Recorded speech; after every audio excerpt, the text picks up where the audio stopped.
ఒక అందమైన తీరప్రాంత గ్రామంలో రంగయ్య అనే జాలరి ఉండేవాడు. అతను చాలా పేదవాడు, కాని ఎంతో నిజాయితీ గలవాడు. ప్రతిరోజూ సముద్రానికి వెళ్లి చేపలు పట్టి వచ్చిన కొద్దిపాటి డబ్బుతో తృప్తిగా జీవించేవాడు. ఒకరోజు రంగయ్య సముద్రంలో వల విసిరినప్పుడు వలకు ఒక వింతైన ఇత్తడి పాత్ర చిక్కుకుంది. రంగయ్య ఆ పాత్రను ఇంటికి తీసుకువచ్చాడు. ఆకలిగా ఉండటంతో ఆ పాత్రలో ఒక చిన్న చేపను వేశాడు. వెంటనే ఆశ్చర్యకరంగా ఆ పాత్రలో నుండి 2 చేపలు బయటకు వచ్చాయి. రంగయ్య ఆశ్చర్యపోయి అందులో ఒక వెండి నాణెం వేశాడు. మరుక్షణమే అది 2 నాణేలుగా మారింది. అది ఒక మాయా పాత్ర అని రంగయ్యకు అర్థమైంది. ఆ పాత్ర సహాయంతో రంగయ్య ధనవంతుడయ్యాడు. కాని అతనికి దురాశలేదు. తన దగ్గర ఉన్న దానిని ఊరిలోని పేదవారికి పంచిపెట్టేవాడు. అందరికీ అన్నం, బట్టలు ఇచ్చి సహాయం చేసేవాడు. రంగయ్య మంచి మనసు చూసి ఊరి జనం అందరూ అతడిని ఎంతో గౌరవించేవారు. అదే ఊరిలో భద్రయ్య అనే వడ్డీ వ్యాపారి ఉండేవాడు. అతను చాలా దురాశాపరుడు. రంగయ్య ఒక్కసారిగా ఎలా ధనవంతుడయ్యాడో తెలుసుకోవాలని భద్రయ్యకు అసూయ కలిగింది.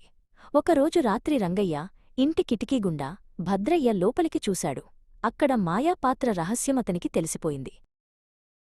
రంగయ్య గాఢనిద్రలో ఉన్న సమయంలో భద్రయ్య మెల్లగా ఇంట్లోకి ప్రవేశించాడు. ఎవరికీ తెలియకుండా ఆ మాయాపాత్రను దొంగిలించాడు. ఇక ఈ పాత్రతో నేను లోకంలోనే అందరికంటే పెద్ద ధనవంతుణ్ణి అవుతాను అని మురిసిపోతూ తన ఇంటికి పారిపోయాడు. ఇంటికి వెళ్లిన భద్రయ్య వెంటనే తన బీరువాలో ఉన్న బంగారు గొలుసును తీసి పాత్రలో వేశాడు. కానీ చిత్రం, గొలుసు 2 అవ్వడానికి బదులు ఉన్న గొలుసు కూడా మాయమైపోయింది. భద్రయ్య కంగారుపడి తన దగ్గర ఉన్న నాణేలు వేశాడు. అవి కూడా మాయమయ్యాయి. పాత్రలో ఏది వేసినా అది మాయమైపోసాగింది. మరుసటి రోజు ఉదయం రంగయ్య తన పాత్ర కనిపించకపోయేసరికి వెతుకుతూ భద్రయ్య దగ్గరకు వచ్చాడు. అక్కడ భద్రయ్య తన నగలు పోయాయని ఏడుస్తూ కూర్చుని ఉన్నాడు. రంగయ్యను చూడగానే భద్రయ్య తన తప్పు ఒప్పుకున్నాడు. దురాశ వల్ల నా దగ్గర ఉన్నది కూడా పోయింది అని భద్రయ్య వాపోయాడు. రంగయ్య ఆ పాత్రను తీసుకుని ఆలోచించాడు. ఈ పాత్ర వల్ల మనుషుల్లో దురాశ పెరుగుతోంది. ఇది మనశ్శాంతిని దూరం చేస్తోంది అని గ్రహించాడు. వెంటనే ఆ పాత్రను తీసుకుని సముద్రం దగ్గరకు వెళ్లాడు. గట్టిగా ఊపిరి పీల్చుకుని ఆ పాత్రను సముద్రం మధ్యలోకి విసిరేశాడు. రంగయ్య మళ్లీ పాత రోజుల్లోలాగే కష్టపడి చేపలు పట్టడం మొదలుపెట్టాడు.